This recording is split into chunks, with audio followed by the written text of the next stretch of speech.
Speak softly and carry a big stick.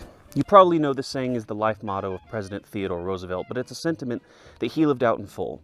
It means to always seek peace in conflict, but be willing to get confrontational if the need arises, and to ensure that you become victorious when that happens. In the midst of his political career, Roosevelt would put this very principle into practice when he led the first volunteer cavalry at the Battle of San Juan Hill to help liberate Cuba from Spanish control. And the big stick he armed them with was the Krag-Jorgensen Springfield 1896. Welcome everybody to the Brandy Buckshot channel. This is the first video I've posted over here, and I'll be using this channel to talk exclusively about firearm related content, while my main channel continues to focus on things like history and storytelling. So if you just want to see more stuff like I'm doing today, give a like and subscribe and let me know you stopped by. I also want to give a big thank you to Patriot Academy for letting me come out to their rifle range and shoot this video here. It's getting a little blustery, so hopefully we can get this video done before the rain comes. Alright, so let's talk about the Krag, what it is, how it works, and what's so special about it. So in 1892, the United States Army decided to find a replacement for the Springfield trapdoor rifles. Those guns were fine for the time, but as ammunition and firearms technology advanced, they wanted something more than just a single-shot rifle that used the bulky and slow-moving 45-70 government round. The trend in a lot of other countries at the time was to have a lighter round with a higher velocity that used smokeless powder, and the US didn't want to get left behind. This led to the development of the .30 government round, which used a .30 caliber bullet with 40 grains of powder and was based on the British .303 cartridge. The Army held a series of trials to find a suitable rifle for this new round, and the three finalists were the Lee, the Mauser, and the Krag-Jorgensen. Now the Krag was a Norwegian design made by Captain Ole Krag and Erik Jorgensen, who had already been making the rifles for the Danish military, and so they made a new model in .30 government for the US trials. It was ultimately chosen as the favorite option to go with, the chief reason being the magazine design. Now rather than a removable box magazine or a tube magazine or even loading with stripper clips, the Krag has an internal magazine called a half capsule that loads 5 rounds in a semicircle around and under the action. Ammunition is fed through this loading gate on the side that pops open to reveal what's basically just a loading tray that you drop loose rounds into. Closing it up engages a tensioned follower that pushes the rounds along their way into the firing chamber. Now the reason this mechanism was attractive to the US was because it would theoretically allow for quicker and simpler reloading. And you also can still have the gun in battery with a round ready to fire in the chamber while still being able to top off the magazine through the side loading gate, which at the time most of the rifles couldn't do. The Krag also has a magazine cutoff switch that will stop ammo from feeding into the action, and this was also attractive because it meant that soldiers would be less likely to accidentally load a round when they didn't mean to, or start blindly popping off rounds. And while that sounds kind of silly from a modern perspective, remember that they were coming off of using single-shot rifles, so there were a few things that the Krag did that were completely new concepts. Even 5 rounds was considered high capacity back then. Nowadays, this whole magazine cutoff thing probably seems completely unnecessary, since you can, just not load another round into the chamber until you're ready to fire. But trust me, 130 years ago, this made complete sense. Now, while the Krag's loading method sounded good on paper and worked fine on a range against stationary targets that weren't shooting back at you, that ended up being its biggest shortcoming during the Spanish-American War, because the Spanish were using the newer 1893 Mauser, which outperformed the Krag in a couple different ways and was a big advancement on the Mausers the US had tested before choosing the Krag. Now these 1893 models made for the Spanish were built under very similar requirements to the Krag of using a new smokeless powder cartridge and making reloading a little bit easier. While very mechanically similar to the more iconic 98K Mausers, these rifles were technically developed independently off of a new prototype made by Paul Mauser in 1892.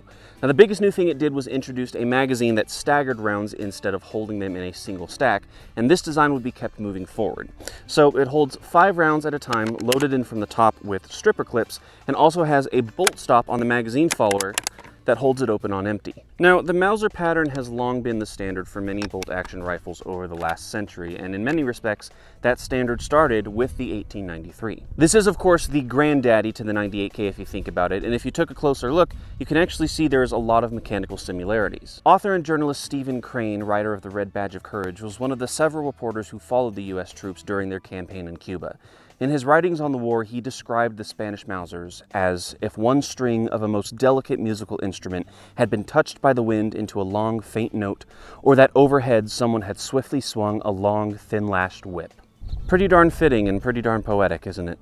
So now that we've got the rundown on both rifles, I wanted to do a little bit of a side-by-side comparison. Now, obviously the Krags were determined to be at a disadvantage to the Mausers, but I wanted to see just how much of a difference there is between the two rifles. We're going to start off with an emergency reload on each and see how that looks first. All right, so we're going to do a basic emergency reload drill with the Krag because that ended up being its biggest shortcoming during the Spanish-American War. It was obviously a very big advantage to the single-shot trapdoor Springfield rifles, but compared to the Spanish Mausers, the reload was its biggest fault and ended up being the reason that the US military decided to abandon the Krag after only about 12 years. So for the purposes of demonstration, we're going to show off that emergency reload so you can see just how slow it actually is. We'll start with an empty magazine and an empty chamber. We got our 5 rounds of Krag ready to go. Ready, go!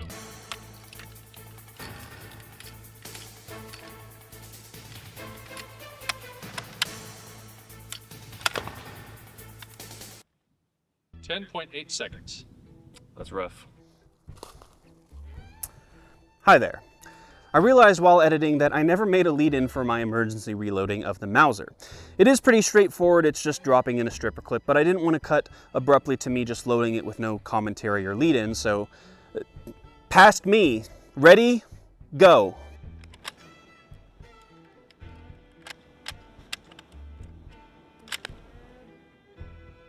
All right, so reloading the guns out of the way, let's just shoot them both a little bit more to get a good idea of their general performance. Now remember that both guns are functionally really good and they would even see military service all the way till World War I in limited roles. So while history shows that the Mauser was technically the better rifle, the Krag is by no means a bad one. Hey guys, me again. Before we get to the shooting, I just want to acknowledge that some of the footage in this video will have varying degrees of sound quality because I forgot to turn on my lapel mic. Thankfully, I had a few backup mics to save my bacon, but it was a rookie mistake that could have been easily avoided. After 3 days of shooting outside in the Texas summer, I was pretty drained and pretty tired, and at the time, I didn't have Dubby around to give me the energy I needed to stay alert and focused. Dubby utilizes coffee fruit extract to deliver smooth, consistent focus and clean energy, all without the caffeine jitters and the afternoon crash. They've also got dozens of flavors, all without any sugars, fillers, or dyes. Just great taste and raw energy. Every sip of Dubby is designed to be effective, to be clean, and to taste as good as nature will allow. And right now you can use the discount code BDBUCK at checkout or use the link in the description to get 10% off your order. My favorite flavors right now are Galaxy Grenade and Japanese Soda, but there's such a variety that there's bound to be the perfect taste for you. I learned the hard way while filming this video that you can make simple, easily avoided mistakes just because you're tired. So don't be like me. Do better and be better with Dubby. Now the Krag actually does use a modified version of the Mauser action, so the safety is the same as you've seen on probably a 98K or other Mauser pattern rifles. Now we're going to do a basic rate of fire drill just to show how fast you could really put 5 rounds of 30-40 Krag downrange. So let's go.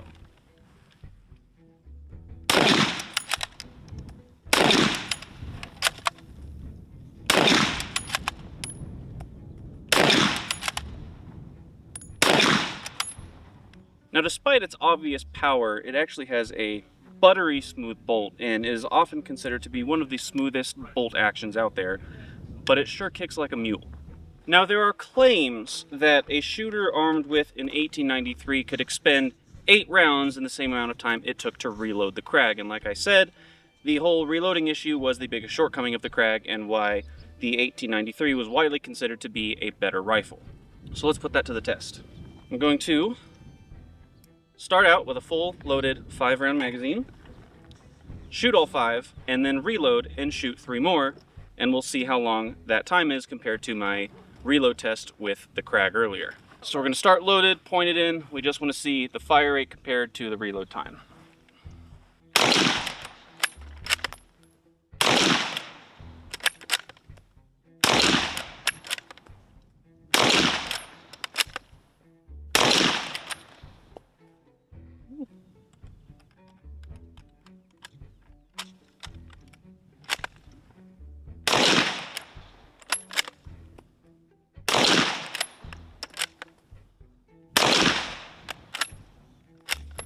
That didn't feel nearly as long. I feel like my reload was way quicker.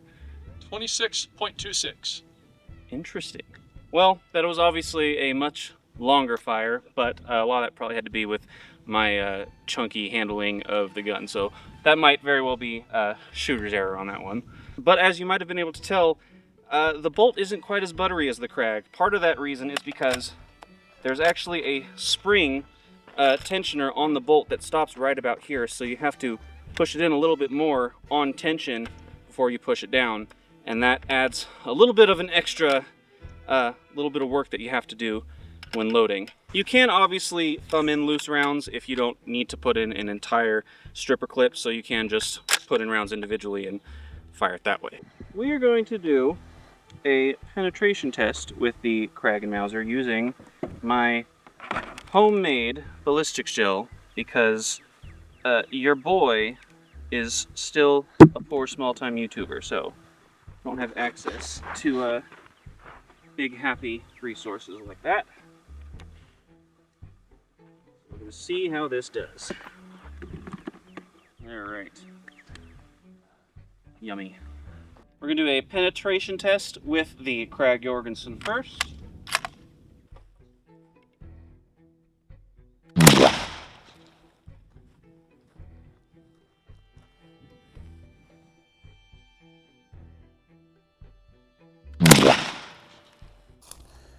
Hi there, me again. Now would probably be an excellent time to make the clarification that the Krag I used in this video is sporterized. Ew! I know, okay? I'd wanted a Krag ever since playing the original Red Dead Redemption, and I got this one for a pretty good deal, all things considered. The unfortunate downside is that whatever backyard gunsmith did the job welded the cut-down barrel back to the rest of the gun and refastened the rear sights slightly off-center. Oh, Brandy Buck, you're just trying to make up excuses as to why you can't hit a target at 15 yards. Yes, I am. And so what? It's my video. I never claimed to be a marksman on irons anyway. Original, authentic 1896 carbines go for way more than I paid for this thing, and in all honesty, it could probably still get a decent hit on anything bigger than a 6-inch square ballistic gel block if yours truly was a better shot. But for the purposes of demonstration, I feel like it's a decent enough stand-in because it still operates exactly the same way and it bears a passing look to the original, authentic one. Anyway, enough of my yapping. Watch me shoot some more stuff.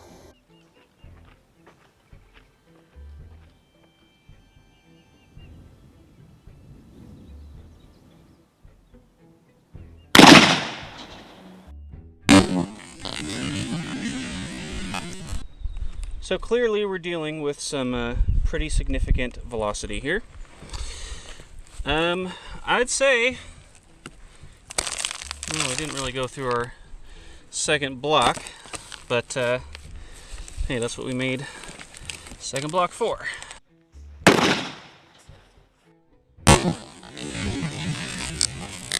All right, so that second shot actually went all the way. There she is. Look at that. And that's pretty decent mushroom in there. But that went nearly that whole. This is about 11 inches, so that's a pretty good penetration there. All right, let's try with the Mauser. All right, so now we're gonna do a penetration test with the 1893 Mauser in 7mm Mauser.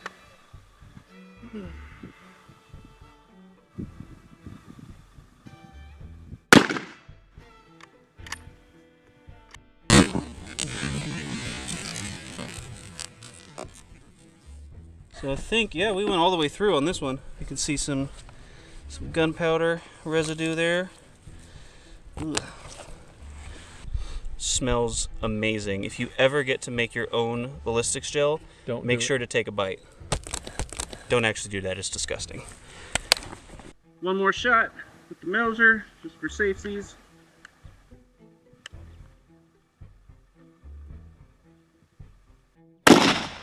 Woo!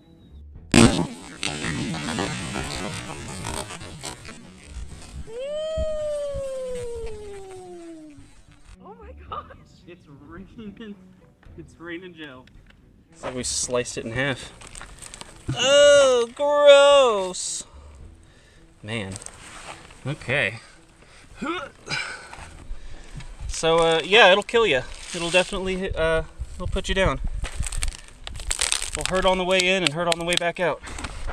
So which rifle is the winner? Well, technically the Krag would be, because the US did indeed take the victory in the Spanish-American War, but you also have to remember that the Mausers were the main inspiration for the Springfield 1903 that replaced the Krag. And in fact, since the designs were so similar, Springfield actually had to pay royalty fees to Mauser while Germany and the US were actively shooting each other with said rifles. Now, which rifle do I think is better?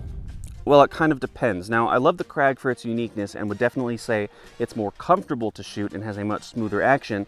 But if I needed to take one of these into a combat situation, I'd probably have to go with the Mauser. That quicker reload makes a big difference, and the 7mm round gets just a little bit more velocity and penetration.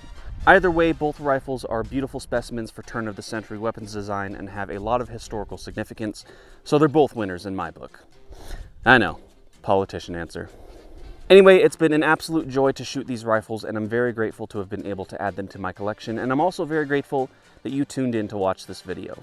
Like I said at the start, this new channel is going to be focused on gun-oriented content exclusively, so if you want to see me talk more about things that go bang, then hit that subscribe button. I also have a companion video to this one on my main channel where I dive into the history of the Spanish-American War and the legacy of the Rough Riders, so if that sounds interesting, I'll see you over there. Whatever you do, thank you for watching, and I hope you tune in next time when we talk about how to kick some alien butt while chewing bubblegum.